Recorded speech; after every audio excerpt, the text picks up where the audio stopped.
কোরআন দিয়েছে রাসূল আকরাম সাল্লাল্লাহু আলাইহি ওয়াসাল্লামকে। আল্লাহ পাক রব্বুল আলামিন দয়া করে তিনাকে ইসলামের ধারক বাহক হিসাবে, আকাবির হিসাবে, সর্বশ্রেষ্ঠ আকাবির, জিনার উপরে আর কোনো আকাবির দুনিয়ার জমিনের মধ্যে থাকবে না। কথা বলেন ঠিক কিনা? আল্লাহ পাক রব্বুল আলামিন দুনিয়ার আকাবির বানিয়ে দিয়েছেন নবী সাল্লাল্লাহু আলাইহি ওয়াসাল্লামকে। ইসলামের ধারক বাহক আমার নবী পাক সাল্লাল্লাহু আলাইহি ওয়াসাল্লামকে বানিয়ে দিয়েছেন আমার আল্লাহ পাক। কোরআনকে দিয়ে, ইসলামকে দিয়ে পূর্ণাঙ্গ অবস্থায় আমাদের জন্য, হেদায়েতের জন্য রবিউল আউয়াল মাসের মধ্যে আজকে এই দিনে সুবে সাদেকের সময় আকাশ বাতাসকে মুখরিত করে, সবাইকে খুশি করে, একটা মানুষও বেজার ছিল না, একটা পশু পাখিও বেজার ছিল না, সাত আসমানও খুশি ছিল, সাত জমিনও খুশি ছিল। আমার আল্লাহ পাক রব্বুল আলামিন আকাশকে সুন্দর করে সাজাইলো, জমিনকে সুন্দর করে সাজাইলো, প্রত্যেকটা গ্রহকে সুন্দর করে সাজাইলো।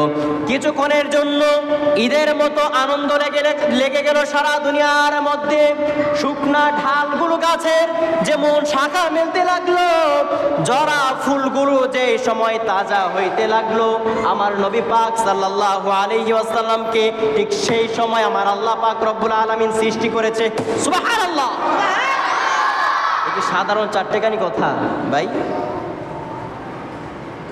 মিলাদ হচ্ছে জন্ম। কি?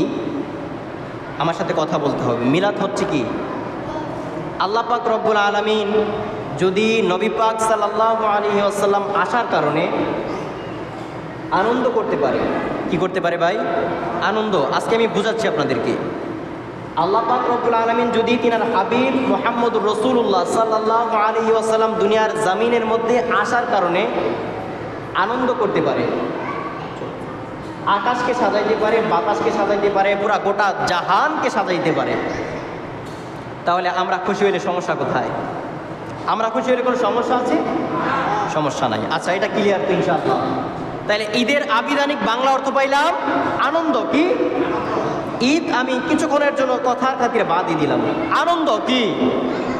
আনন্দ, আনন্দ টপিক্স দুই। এক নাম্বার টপিক্স। দ্বিতীয় নাম্বার হচ্ছে জন্ম। ঈদে মিলাদুন নবী সাল্লাল্লাহু আলাইহি ওয়াসাল্লাম আমরা বলে থাকি। কথা বলেন ঠিক কিনা? আরো জোরে বলেন ঠিক কিনা? ঈদ হচ্ছে আনন্দ, মিলাদ হচ্ছে জন্ম। আপনারও জন্ম হয়েছে, আমারও জন্ম হয়েছে, আপনারও জন্ম হয়েছে। গোটা জাহানের মানুষ যারা আসছে দুনিয়ার জমিনের মধ্যে, তাদের জন্ম হয়েছে। কথা বলেন ঠিক কিনা? আমরা কি এটা অস্বীকার করতে পারবো? আমাদের যে জন্ম হয়েছে এটাকে অস্বীকার করতে পারবো? মিলাদের অর্থ হচ্ছে জন্ম। আপনার কথাগুলো নোট করে নিয়ে বড় আলেমের কাছে জিজ্ঞেস করবেন ইনশাআল্লাহ। তিনি যেটা বলে যদি ব্যাঠিক হয় আপনাদের এটা মানার চেষ্টা করবো ইনশাআল্লাহ। ঈদ হচ্ছে আনন্দ, মিলাদ হচ্ছে জন্ম। ডানে বামে সামনে পিছনে আপনাদের ইমাম সাহেবরা আছে, জিজ্ঞেস করবেন যদি ভুল করে থাকি বলার জন্য। ঈদ হচ্ছে আনন্দ, মিলাদ হচ্ছে জন্ম। যেহেতু আমরা ঈদে মিলাদুন নবী বলি, এটা হচ্ছে নবী পাক সাল্লাল্লাহু আলাইহি ওয়াসাল্লামের জন্ম। পড়েন সুবহানাল্লাহ। নবী পাক সাল্লাল্লাহু আলাইহি ওয়াসাল্লামের জন্ম যেহেতু ঈদে মিলাদুন নবী, ঈদে মিলাদুন নবী আমরা বলে থাকি। কথা বলে ঠিক কিনা? ঈদ হচ্ছে আনন্দ, জন্ম। মিলাদ হচ্ছে জন্ম। যেহেতু মিলাদুন নবী বলে থাকি, এটা হচ্ছে নবী পাক সাল্লাল্লাহু আলাইহি ওয়াসাল্লামের জন্ম। পড়েন সুবহানাল্লাহ। আমার নবী পাক সাল্লাল্লাহু আলাইহি ওয়াসাল্লামের নামের পরে যদি কেউ সাল্লাল্লাহু আলাইহি ওয়াসাল্লাম বাদ দেয়, আল্লাহ পাক রব্বুল আলামিন রাগান্বিত হয়ে যায়। আল্লাহ পাক রব্বুল আলামিন কিয়ামতের ময়দানের মধ্যে তাহাকে পাকড়াও করবে। পড়েন নাউযুবিল্লাহ। তাহলে এখানে আমি দেখি ঈদে মিলাদুন নবী সাল্লাল্লাহু আলাইহি ওয়াসাল্লাম। তাহলে আমরা আনন্দ করি, মিলাদের আলোচনা করি, নবী পাক সাল্লাল্লাহু আলাইহি ওয়াসাল্লামের আলোচনা করি খুশিতে, এবং সাল্লাল্লাহু আলাইহি ওয়াসাল্লামের লাস্টে করি। ঠিক কিনা? কথার মধ্যে কোনো ভুল আছে? আচ্ছা, পরে আসি।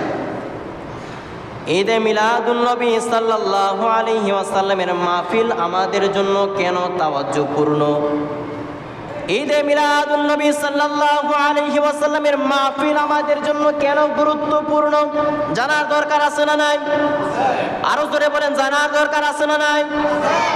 যেহেতু নবী পাক সাল্লাল্লাহু আলাইহি ওয়াসাল্লামকে আমার আল্লাহ পাক রব্বুল আলামিন এত সম্মান দান করে দুনিয়ার জমিনের মধ্যে এনেছে, আজকে যেহেতু একটা শুভ দিন, এই শুভ দিনের মধ্যে যারা নামাজ পড়ে নাই তারা যদি নামাজি হয়ে যায়, এটা কি ভালো নাকি মন্দ? জোরে বলবেন না? আজকের এই দিনে যারা নামাজ পড়তো না,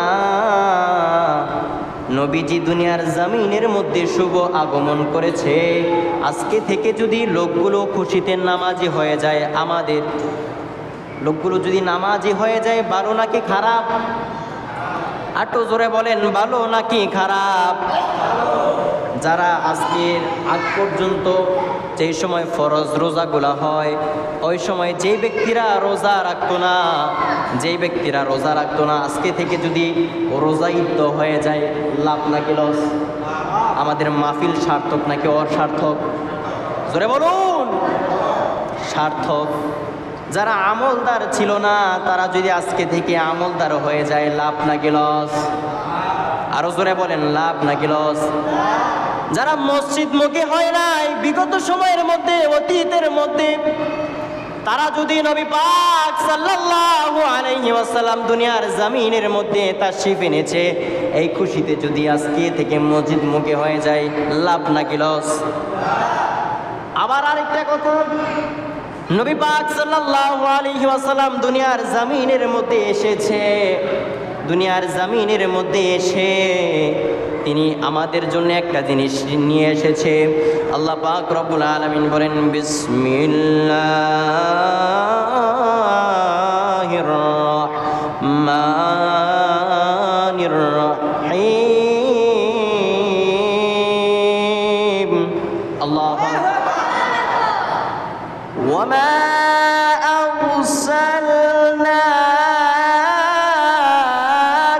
إلا رحمة للعالمين।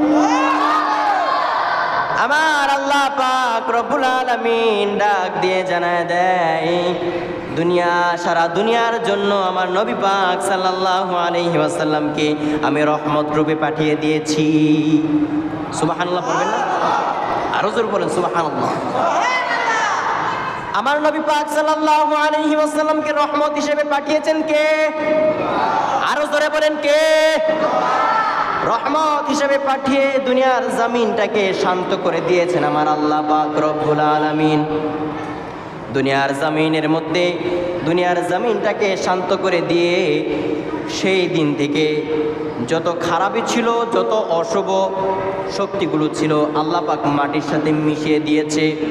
যত শুভ কাজ আছে, যত শুভ সময় আছে, যত শুভ কিছু আছে, আল্লাহ পাক রব্বুল আলামিন প্রত্যেকটা মানুষের হৃদয়ের মধ্যে অ্যাকসেপ্টেড করে দিয়েছে। বলেন সুবহানাল্লাহ।